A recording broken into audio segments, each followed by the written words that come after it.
Well, going to be an active, nasty night of weather that's coming our way. Looking at tower cam, we're staying dry right now. Plenty of clouds over our region. We just don't have any wet weather or any frozen weather at this time. Temperatures are cold enough for it. We're just right below that freezing mark, 30 degrees right now, and getting some winds at 18 miles per hour. That can be problematic if winds continue to stay fast once we get a little bit of ice accumulations, but thankfully the winds are expected to die down by the time we get more ice coming in. Now, looking at satellite radar, there's already been confirmed reports of freezing rain, not in Missouri, not in Arkansas yet, but in both Kansas and around Tulsa and Oklahoma as well. I've heard reports of ice forming on vehicles. Thankfully, the roads and treated roads haven't been too bad in either of those places yet, but we're just starting this event off, and it hasn't even started in our region yet. It's going to tonight, which is why we have a winter weather advisory in effect for pretty much everyone here into the Ozarks. That's kicking off tonight. That's carrying into Monday morning, because once we get into Monday afternoon, warmer temperatures will be coming, which means that freezing rain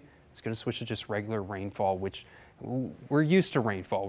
We know what rain means, and I kind of want to break down the difference between rain and freezing rain and how we can get it to form.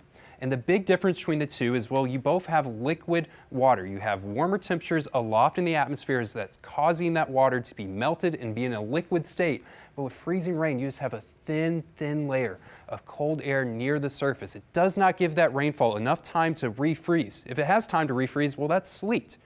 But it doesn't have enough time to refreeze, and it freezes when it makes contact with the ground. That's going to be the setup for what we're going to have really tonight and into Monday morning as well. The timing for when we can start to see things, when it starts really depends on how close you are living to Interstate 49. I think Interstate 49 is just an hour or two away, if that, to start seeing some rain that's going to trickle down into their regions. For Springfield, you may have to wait closer to that midnight hour, but when we're at 1 o'clock, 2 a.m., there's a good chance that most people in the Ozarks are starting to see this activity that's going to be happening and carrying on throughout the night. It's going to be there throughout the night. It'll be there probably when you're waking up Monday morning as well. Now, I do want to point, while we have it paused here at 4 o'clock, areas to the northwest are not going to see heaviest totals. They're not going to see too much coming their way. They can get a glaze, but it's really areas to the southeast and along the interstate that are going to see the most freezing rain that's going to be coming their way. The window to see that, it's really tonight, kind of about that midnight hour to about noon. That's when we're going to start warming up. Some places will be warmer faster.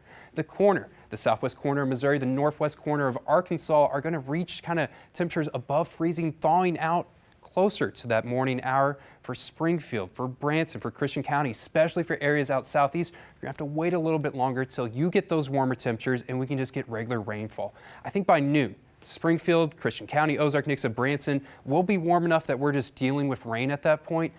It's areas out here that are still holding on that, and that's especially the case for people that are going to be at higher elevations, Webster and Wright County, for example, that can hold on to more freezing rain before we get that switch to rainfall in the late afternoon, and it's going to carry on throughout the day. It could be a good soaking of rainfall coming our way. This is the totals for what I'm thinking.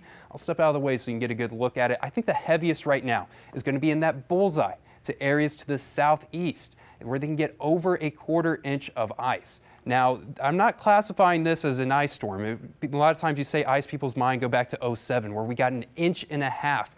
We're very far from that.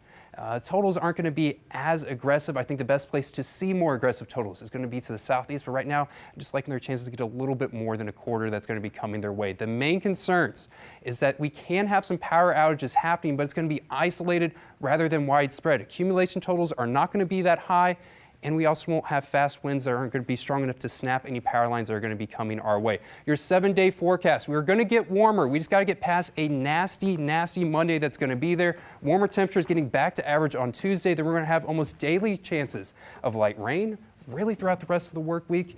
But we're going to be warmer, Sydney. You just got to get past kind of an ugly Monday.